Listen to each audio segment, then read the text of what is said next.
Bohr's model of atom. This is the next model, and this to overcome the drawbacks of Rutherford's model and to explain the line spectrum of hydrogen, Bohr gave this model. ठीक है, तो ये किस पे based था? This was based on the quantum theory of radiation, Planck's quantum theory. So Bohr's model of atom was based on the Planck's quantum theory concept. Right? What were the main features? Now the main features of the model were that electrons क्या करते हैं? See, electrons are revolving around the nucleus. Electrons are revolving around the nucleus in definite circular orbits. Okay. So, what was the point? First feature: electrons revolve around the nucleus in definite circular orbits, also called as stationary orbits. These circular orbits were also termed as stationary orbits. Stationary क्यों? इसलिए नहीं क्योंकि electrons fixed है. Electrons का जो मतलब electrons एक जगह पर लोकलाइज्ड है या फिक्स्ड है, इसलिए नहीं stationary because the energy of a particular orbit is constant. ठीक है, पर्टिकुलर ऑर्बिट का जो एनर्जी है that is constant. So stationary is with respect to energy. They have fixed और क्वांटाइज्ड वैल्यूज ऑफ एनर्जी. ठीक है, so fixed or quantized. So energy of these orbits is quantized. So electrons revolve around the nucleus in definite circular orbits, which are also termed as stationary orbits, and the energy of these orbits is fixed or quantized, meaning they have fixed values of energy.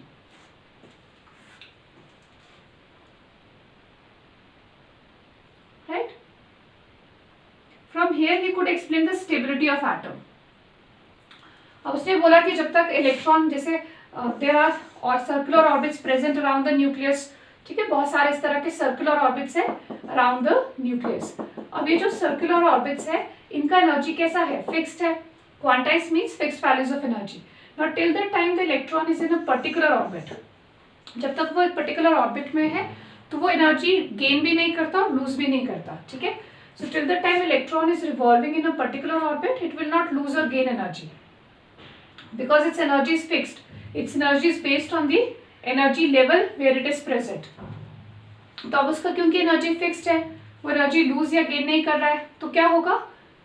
वहां से stability explain हुआ. Because Maxwell ने बोला था कि electron जब move करता है तो वो कॉन्टिन्यूसली एनर्जी रेडिएट करता है and then it may fall into the nucleus. But Bohr ने कॉन्ट्राडिक्ट किया. He said electron is present in a particular energy level. Until the time it is in a particular level, the energy is fixed, right? So that is how he could explain the stability of atom. Then what else? फिर electron को अगर हम energy provide करते हैं, suppose some light radiations fall on the atom और photons अपनी energy electron को transfer करता है, then इलेक्ट्रॉन में move into higher energy level. ठीक है, सो जब एक इलेक्ट्रॉन लोअर एनर्जी लेवल से, सपोज ये लोअर एनर्जी लेवल है n1 and this is higher energy level n2. So जब वो एक लोअर एनर्जी लेवल से हायर एनर्जी लेवल जाता है, so then there will be absorption of energy. Suppose if n2 is greater than n1, the energy of n2 is greater then the energy of n1 level. Suppose let's assume ये 30 है, ये 20 है, तो उसको 20 से 30 में जाना है, मतलब इस एनर्जी लेवल से उसको नेक्स्ट एनर्जी लेवल में एंटर करना है. So it will have to absorb some energy. ठीक है, तो कितना एनर्जी होगा उसका? जब वो 10 electron volts, I am just assuming, suppose वो 10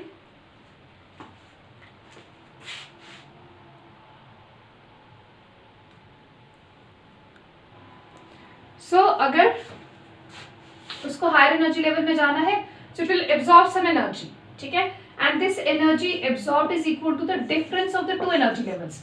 क्योंकि इस लेवल का एनर्जी फिक्स्ड है 20 सपोज, और इसका सपोज 30 है, तो एनर्जी फिक्स्ड है. सो अगर इस लेवल से इस लेवल में एंटर करना है तो कितना एब्सॉर्ब करना पड़ेगा? 20 से 30 में जाने के लिए 10 और एब्सॉर्ब करना पड़ेगा. ठीक है, so energy of absorption is equal to the difference of two energy levels. Similarly, जब वो higher state में है and it wants to come back to the ground state or the lower state, so जो extra energy उसके पास है, because higher energy level पे जब electron present है, so it is associated with more energy, so it wants to come back to the lower energy level. तो जो extra energy उसके पास है, it gives that energy in the form of radiations. It loses that energy in the form of radiations. Energy उसका radiations के form में चला गया. Radiations क्या है? Photons, ठीक है? तो h nu के form में उसने energy radiate कर दिया. Now this energy radiated, energy emitted is also equal to the difference of two energy levels. क्योंकि उसको 30 से वापस 20 में आना है, so again it has to lose this 10 electron volts. It has to lose this again, तभी वो वापस 20 में पहुंचेगा, ठीक है? तो यहाँ पर जो एनर्जी वो रेडिएट कर रहा है, that is in the form of photons. So the difference of two energy levels delta E, that is energy of higher level minus energy of lower level. ये जो difference of two energy levels है, this corresponds to energy of absorption also, क्योंकि absorption के लिए भी उसको 10 ही लगा, और जब वो वापस ग्राउंड स्टेट में, वापस इसी स्टेट में आ रहा है, तो भी वो 10 ही रेडिएट कर रहा है. सो एनर्जी ऑफ एब्जॉर्प्शन या एनर्जी ऑफ एमिशन वो क्या होगा? That is equal to difference of the two energy levels. So energy of absorption, so when an electron moves into the high level, it absorbs energy, and when it comes back to the lower level, it gives out energy in the form of radiation, and the energy of absorption or emission is equal to the difference of two energy levels. Okay, so I hope this is clear. So I'm repeating the point. When an electron jumps from lower energy level to higher energy level, it absorbs energy. ठीक है? So when an electron moves from lower to higher energy level, it absorbs energy, and when an electron moves from higher to lower, it gives out energy in the form of radiations. And energy of absorption or emission is equal to difference of two energy levels.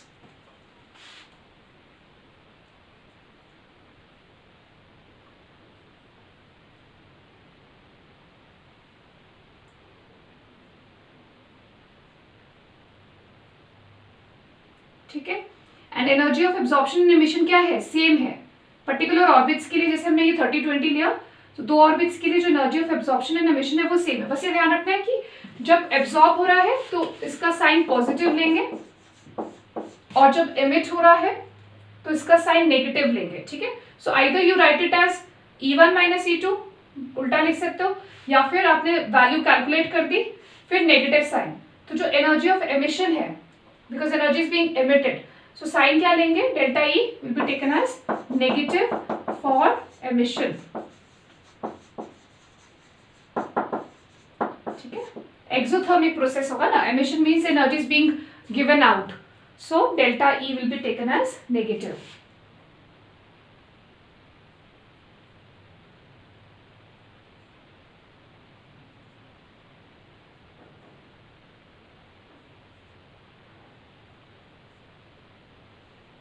Okay,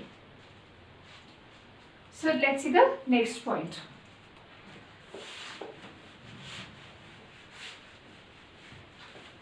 So next important point क्या है? Angular momentum of an electron revolving in this circular orbit. So we are talking about the circular orbits. So the angular momentum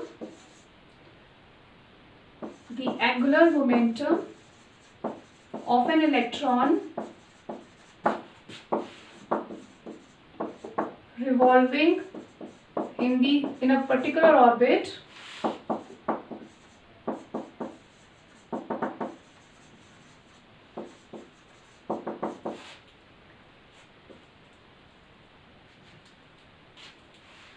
is equal to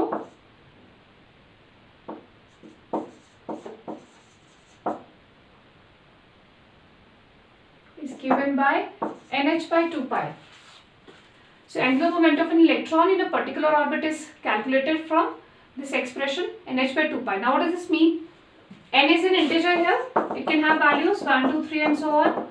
so basically out of the possible number of circular orbits, इतने सारे circular orbits possible है, तो उनमें से electron सिर्फ उन्हीं particular orbits में present हो सकता है जिनका एंगुलर मोमेंटम h/2π के मल्टीपल्स में है, ठीक है। So out of so many circular orbits possible, an electron can revolve in only those orbits जिसमें उसका एंगुलर मोमेंटम h/2π के मल्टीपल्स में है, ठीक है। सो where the angular momentum is in multiples of h/2π, right? So nh/2π, n is an integer here, like first shell है, तो first shell के लिए क्या हो जाएगा, n का वैल्यू 1 पुट करेंगे, सो फर्स्ट शेल के लिए हो जाएगा h/2π. Now when n is to second shell, तो सेकंड शेल में क्या हो जाएगा, again 2 times h/2π, so it will be 2h/2π, so h/π बचेगा. If n is 3, like third shell, so if n is 3, it will be 3h/2π, yeah, 1.5 h/π. So out of so many circular orbits possible, electron सिर्फ उन्हीं particular orbits में revolve कर सकता है with the angular momentum value will be in multiples of h/2π. This is a constant. ठीक है. So electrons can revolve only in those orbits with the angular momentum is integral multiple of h/2π.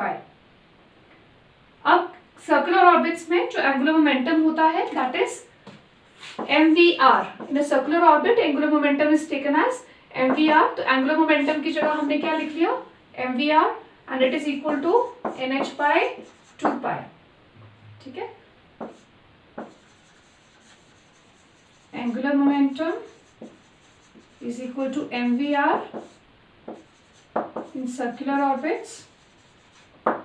So mvr is equal to nh/2π. Now integral multiple of h/2π. ठीक है. अब यहाँ पर ये ध्यान रखना, देखो एक स्पेसिफिक वैल्यू, अगर इलेक्ट्रॉन फर्स्ट शेल में है तो उसका एक स्पेसिफिक वैल्यू है, अगर इलेक्ट्रॉन सेकंड शेल में है तो उसका एक स्पेसिफिक वैल्यू है एंगुलर मोमेंटम का. ठीक है. So now because they have specific values of angular momentum, so we can say the angular momentum is also quantized like the energy.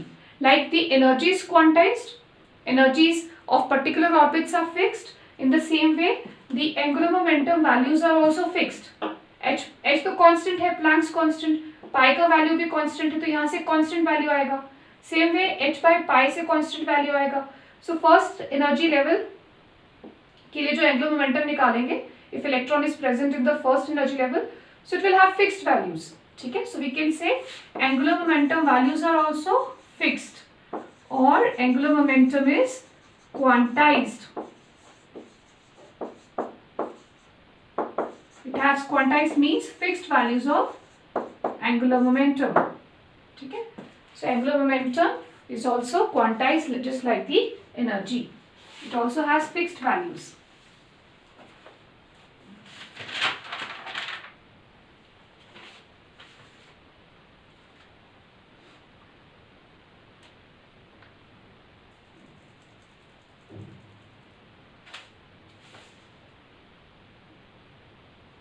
Right.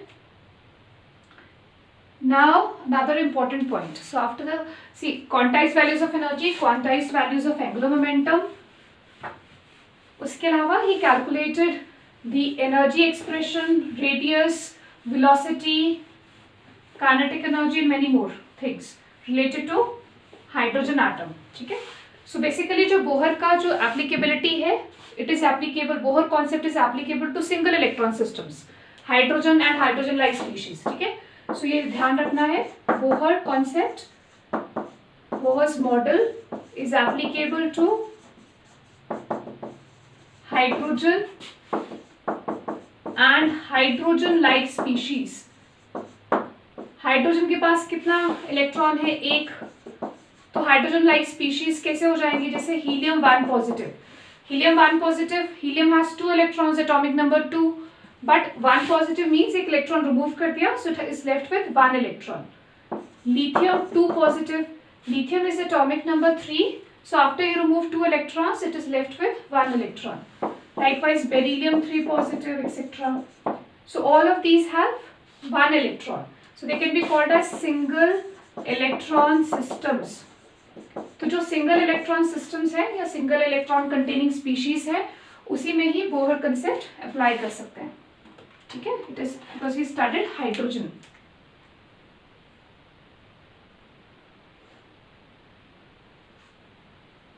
Now, another important point of Bohr's model is the total electrostatic attraction between the nucleus and electron is equal to the centripetal or centrifugal, whatever force you want to take, centripetal force between the electron and the nucleus.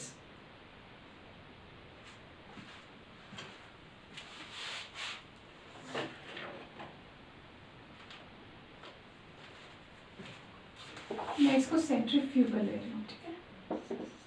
Centrifugal force due to revolution of electron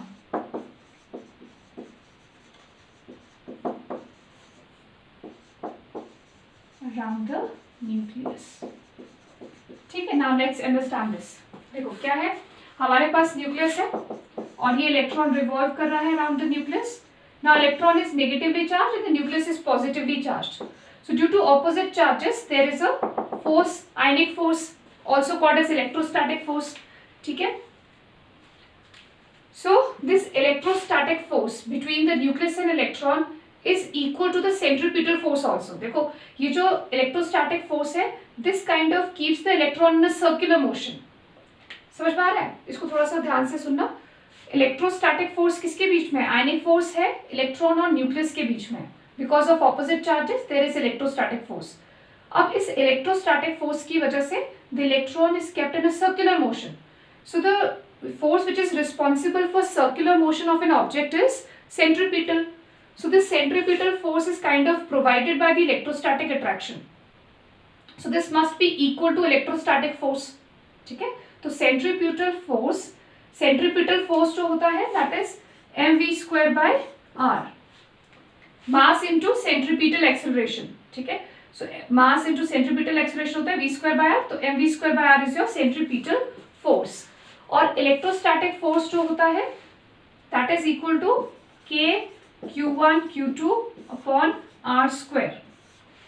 electrostatic force किसके equal होता है? k is a constant, it is proportional to product of charges and inversely proportional to the distance between the charged particles, square of distance. ठीक है. सो electrostatic force is k q1 q2 upon r square, this is equal to centripetal force. अब जो centripetal force होता है that acts towards the centre. ठीक है. इसी के ऑपोजिट एक और फोर्स हम लेते हैं which is a pseudo force acting in the opposite direction that is called as centrifugal force. So centripetal is acting towards the centre and in an opposite direction एक स्यूडो फोर्स एक्ट करता है. हम assume करते हैं कि एक pseudo force है जिसकी वजह से इलेक्ट्रॉन बिल्कुल सर्कुलर मोशन ले रहा है. ठीक है. तो forces are balanced. So an opposite force is called as centrifugal force and it must be equal to centripetal. तो centripetal force हम लेते हैं mv square by r. So either we can take centripetal and in opposite direction another pseudo force is acting that is equal to centripetal, so that is also mv square by r. ठीक है. So ये जो electrostatic attraction है अंदर की तरफ एक opposite direction में भी एक force होना चाहिए जो इसको balance करे. So that we take equal to mv square by r, right? So both the forces must be balanced so that the electron moves in a particular orbit. उसका जो position है वो stationary रहे. It moves in a circular orbit. तो उसका position fix मतलब stable रखने के लिए दोनों forces का balance होना जरूरी है. तभी वो एक particular position में revolve करता रहेगा. ठीक है. particular orbit में. तो ये दोनों forces balanced होते हैं. And that accounts for the stability of electron. ठीक है. अब यहां से ये जो एक्सप्रेशन है this is very important expression electrostatic and centrifugal. यहां से हम क्या फाइंड कर सकते हैं? Expression for radius. ठीक है. Just tell you how to do further. Let's go through this. Only the magnitude of force is taken, not the sign, ठीक है। तो जैसे मैंने बताया ऑपोजिट डायरेक्शन में वो एक्ट कर रहा है फोर्स, तो हमने सिर्फ मैग्नीट्यूड लेना है, नॉट द साइन। और जो k होता है, k is a constant, it is equal to 1/4 pi epsilon naught, और it is the value is 10⁹ newton per metre square. So k is a constant here and it is equal to 9 into 10⁹ Newton,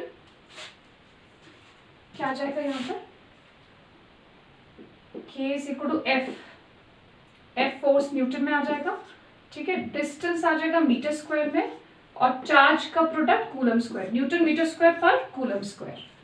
तो यही से हम calculate कर सकते हैं, because ये जो इलेक्ट्रोस्टैटिक फोर्स है ये है k q1 q2 upon r square. तो यहाँ से k का यूनिट अगर हमें निकालना है तो force into distance square upon charge का स्क्वायर, है ना।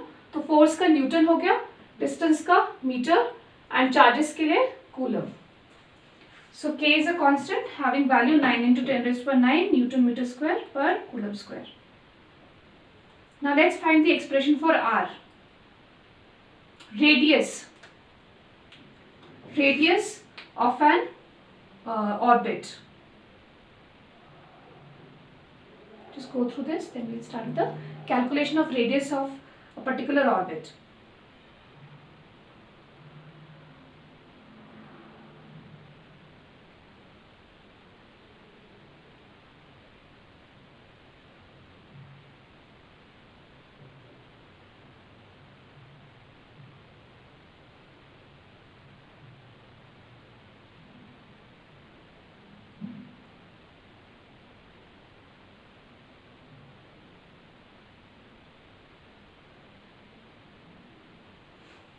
ठीक है, तो अब हम कैलकुलेशन ऑफ रेडियस देख लेते हैं, कैसे यहाँ से radius, energy, velocity are calculated.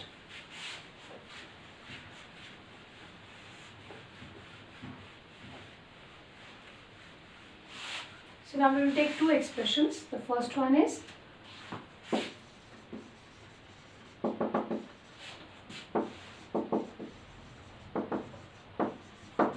calculation of radius of nth orbit. So from this expression we just did k q1 q2 upon r square is equal to mv square by r, ठीक है। यहाँ से अगर हम v square निकाल दें तो v square is k q1 q2, r cancel हो जाएगा, 1 r will cancel out, so v square is equal to k q1 q2 upon r into m, ठीक है। Now we have another postulate of angular momentum that we just did. Postulate of Bohr's postulate में हमने अभी किया कि angular momentum is equal to nh by 2 pi. So this is one expression. ये जो angular momentum वाला postulate है इसमें हम squaring करेंगे, squaring both sides. There are many ways to calculate the r value. This is one method. If you square both the sides, we get m square v square r square is equal to n square h square upon 4 pi square. यहाँ से v square जो है v square expression को इस पे substitute करेंगे. We'll substitute v square from this equation in this equation. ठीक है? So take this as equation 3. So now substitute equation 1 in equation 3. Equation 1 in equation 3. ठीक है, v स्क्वायर की जगह ये एक्सप्रेशन डाल देना है. क्या हो जाएगा, m स्क्वायर v स्क्वायर की जगह k q1 q2 upon r into m. ठीक है, into r square is equal to n square h square upon 4 pi square. Now cancel the common terms. So r cancels out, m cancel हो गया, फिर क्या बचा,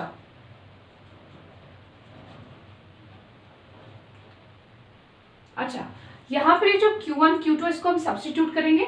q1 क्या है, q1 यहां पर one is charge on the nucleus. Nucleus का चार्ज क्या है, z into E. q2 is the charge on electron, that is e. ठीक है, सो q1 चार्जेस को अगर हम सब्स्टिट्यूट करें, q1 क्या रिप्रेजेंट कर रहा है, न्यूक्लियस का चार्ज. तो न्यूक्लियस का चार्ज क्या होता है, atomic number into the charge on the number of protons या atomic number into the charge on proton, that is E.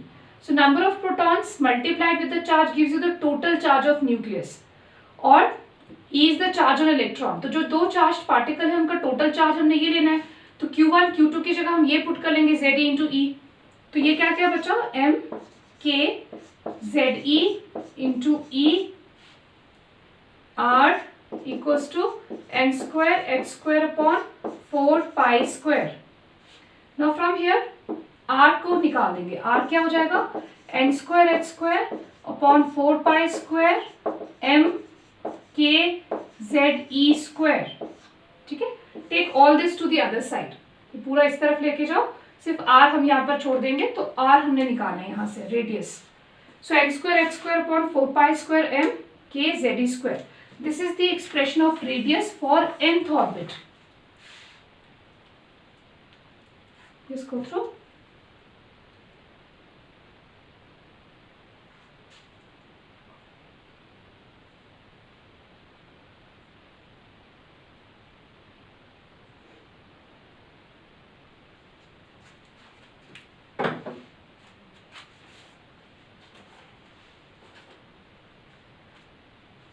Okay. So angular momentum postulate use करेंगे और जो हमने फोर्सेस को इक्वेट किया था वो expression. So from there we calculate the expression for r. अब इसमें देखो क्या है, एन क्या रिप्रेजेंट कर रहा है, ऑर्बिट या शेल नंबर, राइट, क्योंकि एम वी हमने कहां से रिलेट किया था, हमने इसको कहां से रिलेट, एन कहां से आया था, NH by 2 pi है ना, MVR is equal to NH by 2 pi. The N represents the shell number. So N यहाँ shell number को represent कर रहा है. H क्या है, Planck's constant. So 6.6 into 10 to the power minus 34 joule second. Again pi is a constant. So if you put pi as 3.14, mass of electron, that is also constant, 9.1 into 10 to the power minus 31 kilograms. K is also constant, 9 into 10 to the power 9 Newton meter square per coulomb square. Then E. E here represents the charge on electron, 1.602 into 10 to the power minus 19 coulombs. तो ये सारे constants हैं यहाँ पर. ठीक है, इन सब constants को जब हम पुट करते हैं तो हमारे पास क्या आता है, 0.529 angstroms into what is variable, n square है ना, ऑर्बिट तो वेरिएबल है, n square upon z. z represents the number of protons. ठीक है, तो यहाँ पर n स्क्वायर बाय z.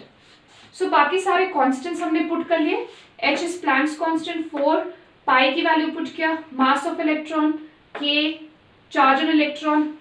तो जब ये सारे वैल्यूज पुट करते हैं तो ultimately we get this constant value 0.529 angstroms into n square by z.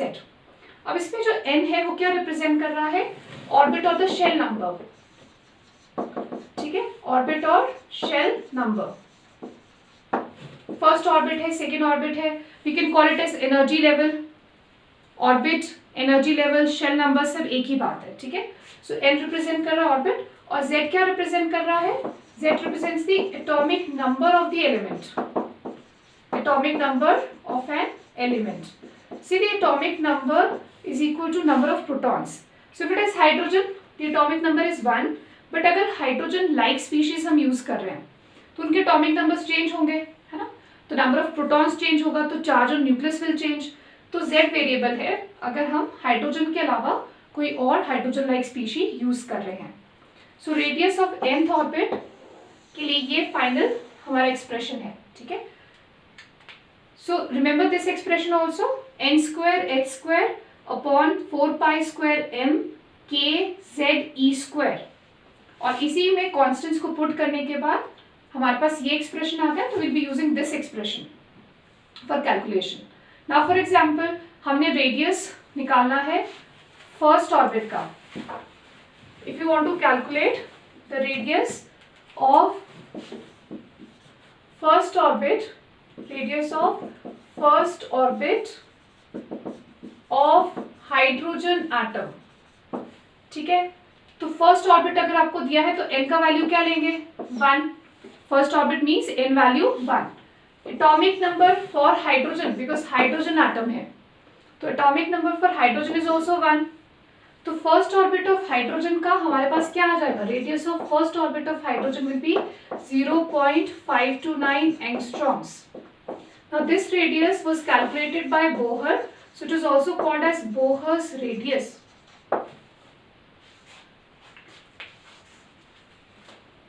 Similarly, if the concept is applied to hydrogen like species, अगर आपको हाइड्रोजन की जगह कोई और स्पीशी दिया है, ठीक है, suppose you to calculate radius of second orbit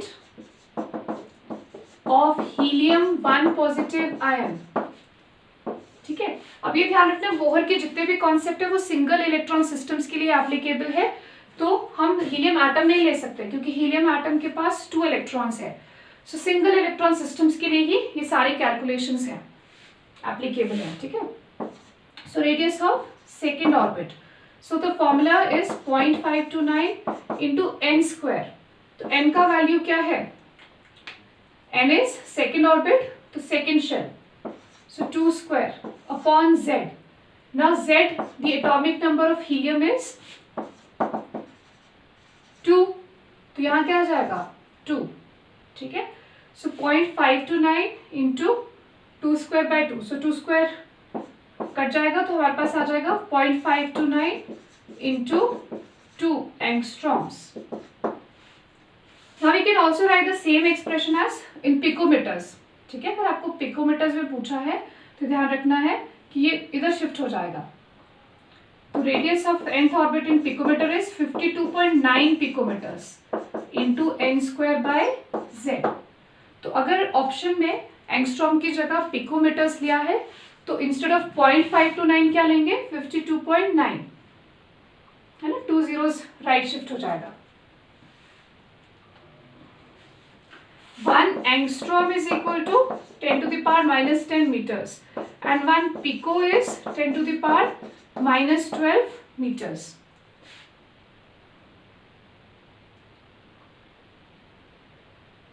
ठीक है ना, समझ आ रही है बात।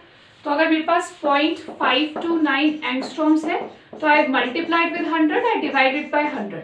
सो एंगस्ट्रॉम्स की जगह कितना है, 10⁻⁻10, तो 2 zeros जब ऊपर शिफ्ट होंगे तो -12 हो जाएगा, but you have to multiply by 100 also, ठीक है।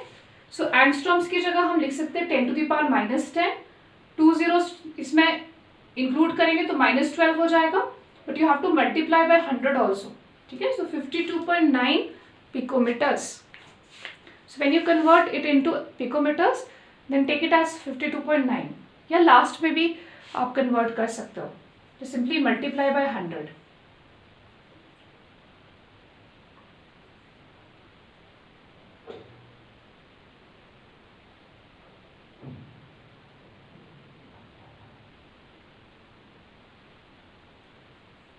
Right? So from the angular momentum postulate and from the balancing of the this electrostatic forces and the centrifugal forces, we can derive an expression जिससे हम radius of nth orbit calculate कर सकते हैं। अब radius के basis पे हम और calculations कर सकते हैं, ठीक है। अब इसमें थोड़ा सा एक और point ध्यान रखना है कि जो shell numbers है, sometimes in Bohr's concept the different energy levels are given designations as K, L, M, N. Generally we call them as first shell, second shell. So जो first shell है that is also taken as represented as K shell. So Bohr के concept में जो second shell है that may be given as L, ठीक है। Likewise the third shell may be given as M. So जैसे जैसे shell number increase हो रहा है distance of electron from nucleus increase होगा, ठीक है। So first shell can be taken as K shell, second can be designated as L, third M and so on, M N O P इस तरह से। अगर आपको शेल नंबर दिया है L इंस्टेड ऑफ कि सेकेंड ऑर्बिट है तो ऐसे भी दिया हो सकता है कि सेकेंड ऑर्बिट की जगह L शेल मेंशन किया है। सो आपने K को फर्स्ट लेना है, L m so on. Then you can find कि अगर l शेल दिया है तो सेकेंड ऑर्बिट की बात कर रहे हैं,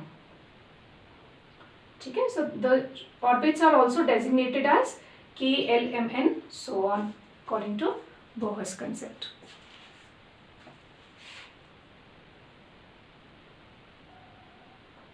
Okay.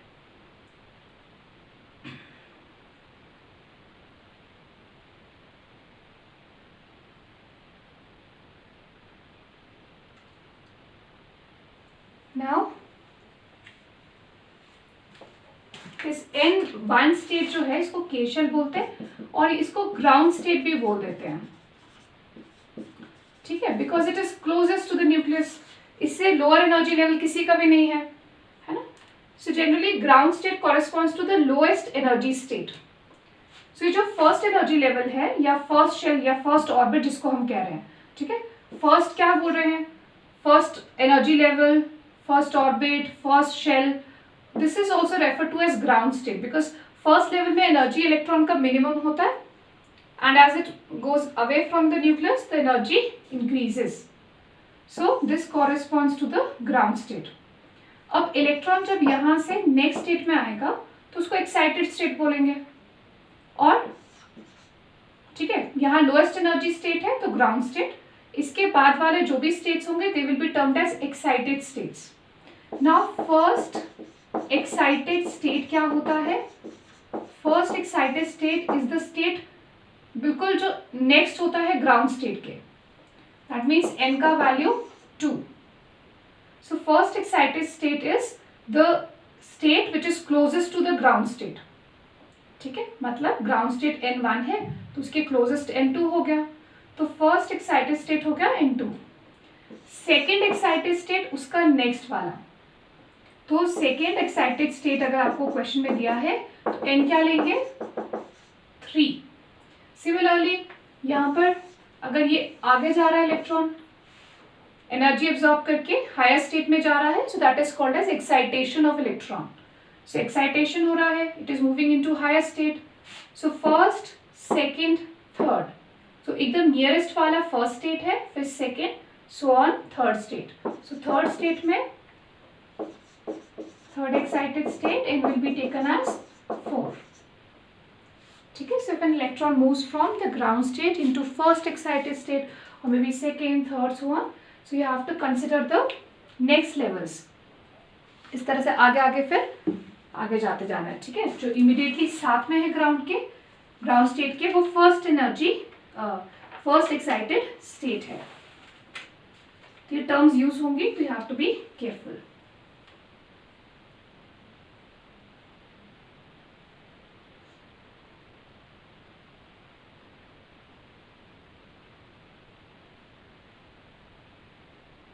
Okay, now let's calculate the velocity of an electron in the nth orbit. So now radius का expression अगर हमें याद है तो बस वहीं से बाकी की calculations होंगी. ठीक है, so you can remember the expression for radius and from there we can calculate the energy velocity of an electron in the nth orbit. So now let's see the expression for velocity of an electron in the nth orbit.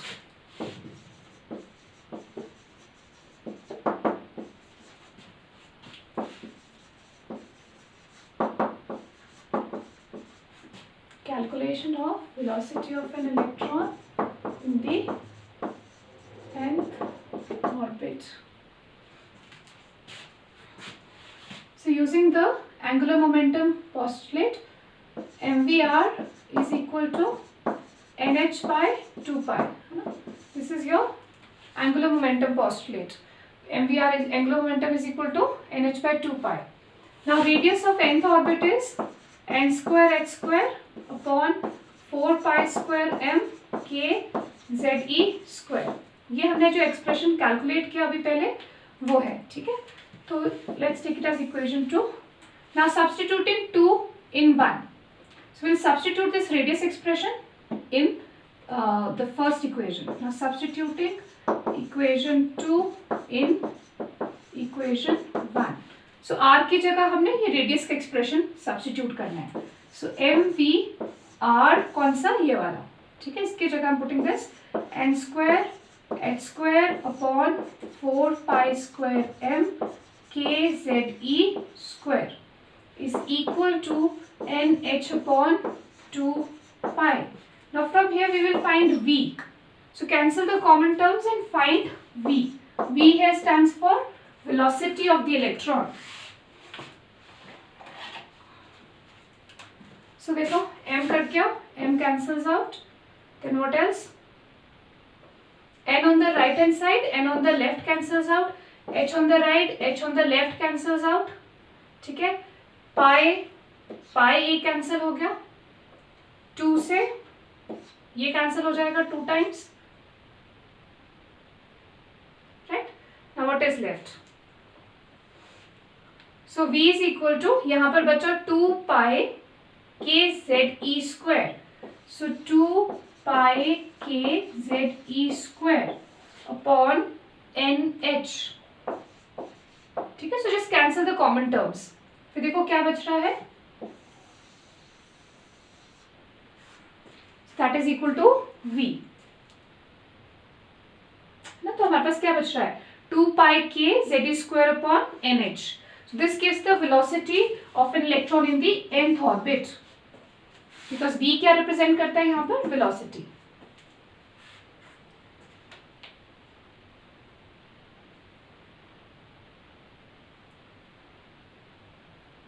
ठीक है, अब putting all the constant values, pi को ले लेंगे 3.14, के का value put करेंगे 9 into 10⁹ newton metre square पर कूलम स्क्वायर।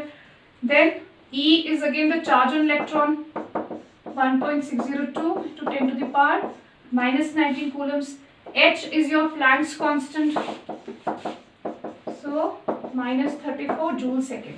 ये सारे जो कांस्टेंट्स है यहाँ पर, इन सब का वैल्यूज अगर हम पुट करें, so 2 multiply with pi multiply with k multiply with the charge on electron उसका square upon h, these are all constants, ठीक है। तो इन सबको जब हम पुट करते हैं तो वेलोसिटी आ जाती है 2.18 इंटू 10⁸ सेंटीमीटर्स पर सेकेंड में, ठीक है।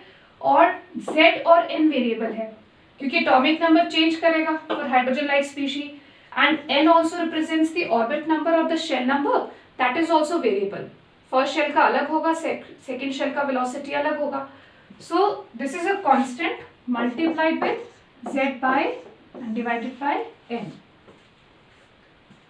ठीक है। तो जो भी सारे कांस्टेंट्स हैं उनका वैल्यू पुट करते हैं तो हमारे पास ये आ जाता है सेंटीमीटर्स पर सेकेंड में, ठीक है। और मीटर्स में है तो क्या हो जाएगा, 2.18 into 10⁶ into z by n, this will be in metres per second. So this is a constant you have to remember. तो यहाँ से थोड़ा सा याद रखना, यहाँ 8 है तो यहाँ पर भी 8 है सेंटीमीटर्स में लेके, ठीक है। So 2.18 into 10 to the power 8 centimeters per second into z by n. N again represents the shell number, orbit number, and z represents the atomic number of the atom element.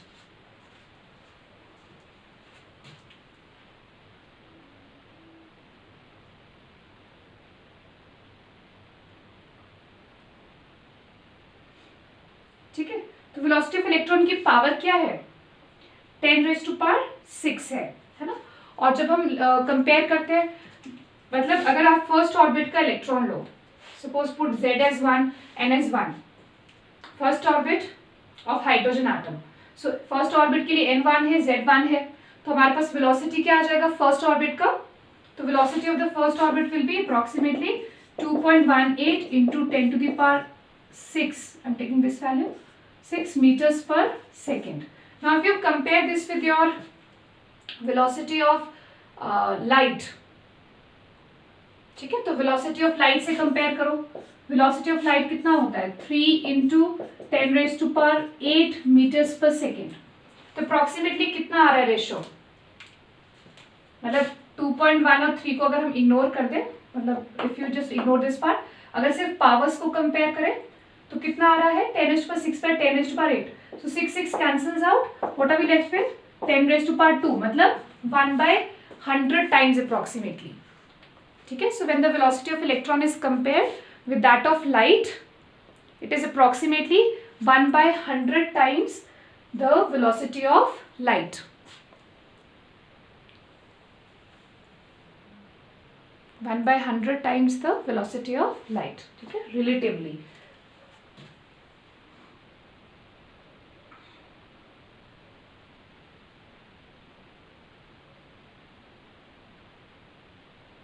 अब यहाँ पर थोड़ा सा अगर हम देखें, velocity is inversely proportional to n. ठीक है, जैसे सपोज अगर हमारा z कांस्टेंट है तो वेलोसिटी और n का क्या रिलेशन है? Velocity is inversely proportional to n, meaning जैसे जैसे शेल नंबर इंक्रीज होगा, n का वैल्यू इंक्रीज होगा, velocity is inversely proportional, velocity will decrease. So meaning as we are going away from the nucleus, shell number तो increase करेगा 1 2 3, ठीक है ना. n क्या है? Shell number, orbit number. So as we are moving away from the nucleus, आपका shell number increase कर रहा है, लेकिन वेलोसिटी ऑफ इलेक्ट्रॉन क्या हो रहा है? Decrease. So as you move away from the nucleus, the shell number increases but the velocity of electron decreases.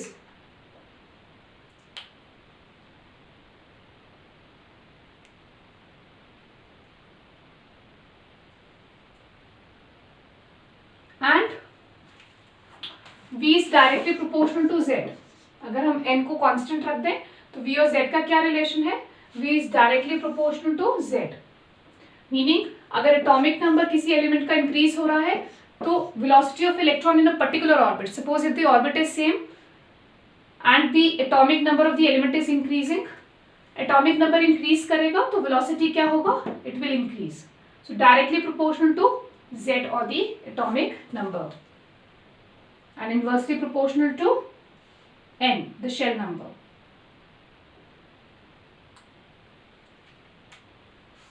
Okay. सो हमने ये मेन फॉर्मूला याद रखना है ना, वेलोसिटी वाला.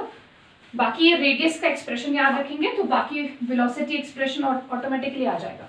सो remember the radius expression and velocity expression and the direct formulas also. So suppose you have to calculate the velocity of electron present in the second excited state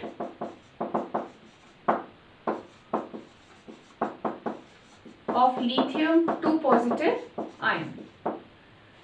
Velocity of electron present in the second excited state of lithium 2 positive ion. तो formula क्या है? 2.18 into 10 raised to power 8 into z by n. ठीक है, this is you have to remember. So now this is a constant value. Z is the atomic number. तो charge से atomic number पे फर्क नहीं पड़ेगा, ठीक है ना. नंबर ऑफ प्रोटॉन्स उतने ही रहेंगे. So atomic number of lithium is taken as 3, ठीक है. और ऑर्बिट कौन सा है? अब आपको डायरेक्टली ऑर्बिट नहीं दिया है, सेकेंड एक्साइटेड स्टेट दिया है. So I just told you about the excited states, ठीक है. I just told you about the excited state. The first excited state is when n is equal to, देखो एक तो होता है ग्राउंड स्टेट, जब n 1 है तो that is ground state. Electron जब एक्साइट होके जाएगा तो कहाँ जाएगा?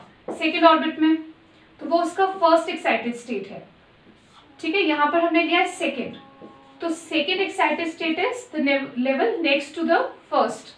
फर्स्ट एक्साइटेड स्टेट का जो नेक्स्ट लेवल है वो सेकेंड एक्साइटेड स्टेट है. तो क्या वैल्यू है यहाँ पर? 3.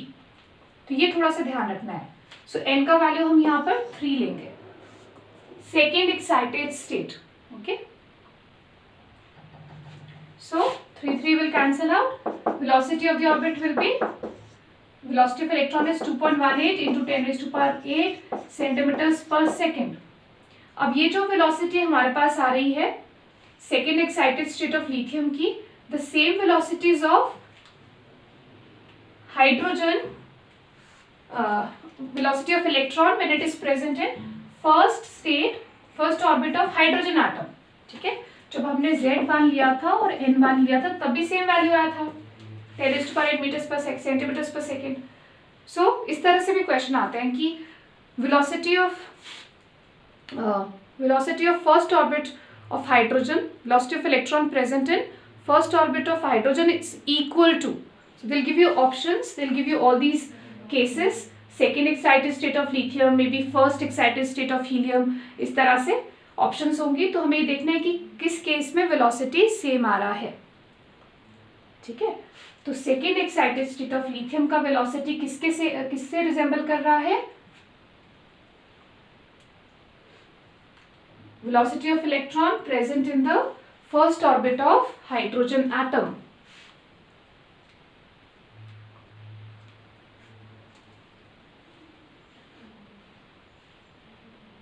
Likewise they can ask you the ratio of velocities. ठीक है, आपको दो केसेस दे दिया और रेशियो ऑफ वेलोसिटीज निकालना है. So that also you can calculate similarly.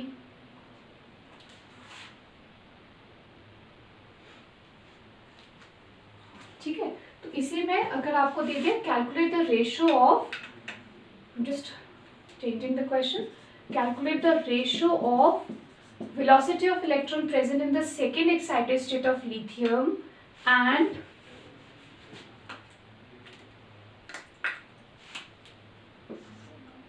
electron present in second excited state of helium 1 positive ion.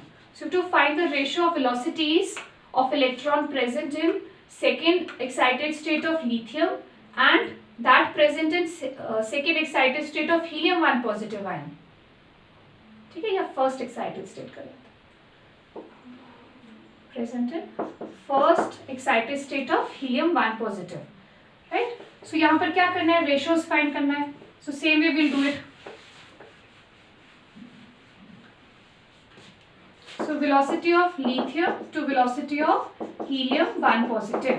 So the constants will cancel out, right? Constant तो cancel out हो जाएगा. हमारे पास क्या बचेगा? Z of lithium upon orbit of lithium into Z of helium 1 positive upon orbit for helium 1 positive जो भी given है. ठीक है, तो constants will cancel out. Z by n ratio for lithium and Z by n ratio for helium. ठीक है, तो n को उधर ले गए.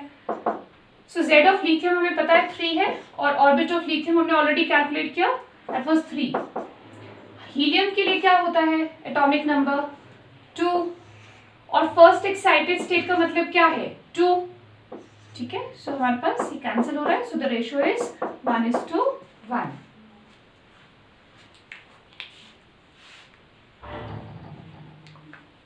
ठीक है, so instead of a direct question they may ask you in terms of ratio.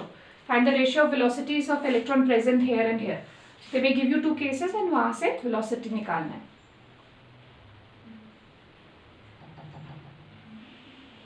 Clear?